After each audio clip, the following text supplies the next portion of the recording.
Hi guys, how are you doing? This is WERBUNG techcentury and this is my review of the Lenovo U310 Ultrabook.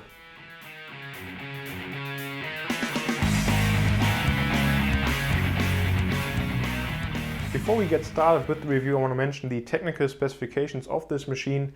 We will find an Intel Core i3-3217U processor on the inside, so this is an ultra low voltage version, a 1.8 GHz dual core processor, and also 4 GB of DDR3 memory at 1600 MHz.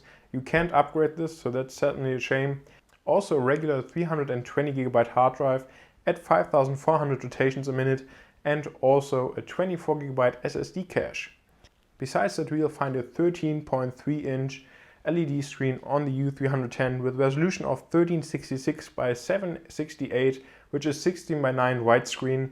Also a 1 megapixel 720p HD camera on top of the screen. So these are the technical details, and when we now talk about the ports, on the right side we'll find the power in as well as one USB 2.0 port and a headphone jack.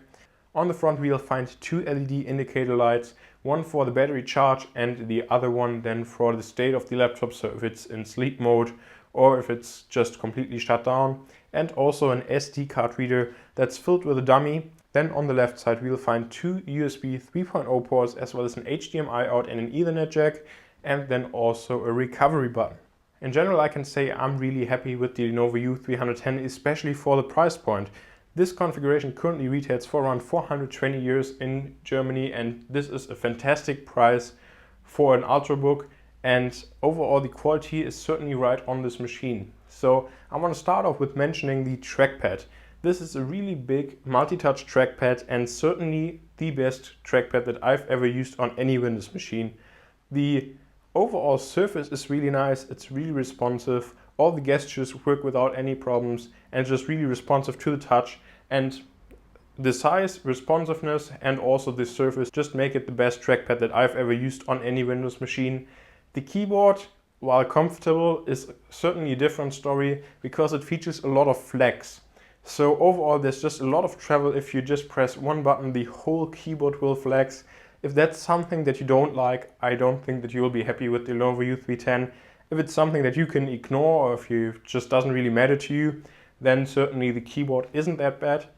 When we talk about the screen, we'll just find a cheap TN panel, which you can expect at this price point, but overall the viewing angles are pretty horrible, while the resolution for a 13.3-inch display is still acceptable and not really a big issue. Battery life on the Lenovo U310 was just as good as expected. So Lenovo claimed 7 hours of battery life, and I was certainly able to replicate this in my usage. So for example, with Skyping and then just playing back some local video files, I was definitely able to get those 7 hours. I'm sure that if you're only doing word processing and if you're in the power saving mode, that you'll still be able to get even more battery life out of this machine. And so overall, at such a small package of 1.7 kilogram, I think this is a really good choice, especially for students.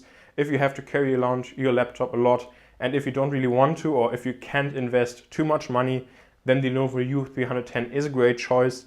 Also, if you need more power than the Intel Core i3, you can still upgrade to, for example, an Intel Core i5 or i7 processor. Those are upgrades that cost around 50 to 80 bucks, so certainly not a big deal. And for the average consumer, I can certainly say that even this Intel Core i3 is more than enough. You really don't need more than this. It plays back HD video without any problems, and overall I never really had performance issues on this machine. Certainly if you want to do something more intense, then you can certainly still upgrade to the i5 or i7. And this also wraps up my review of the Lenovo U310. In my opinion, a fantastic laptop, especially for the price. I certainly wasn't expecting this much, and overall I'm just very pleased with this laptop, and I'm sure that if you buy this, for example, for college, then you won't be disappointed with this machine. Thank you very much for watching. If you like this video, please make sure to hit the like button and subscribe. Thanks again, and I hope to see you in my next video.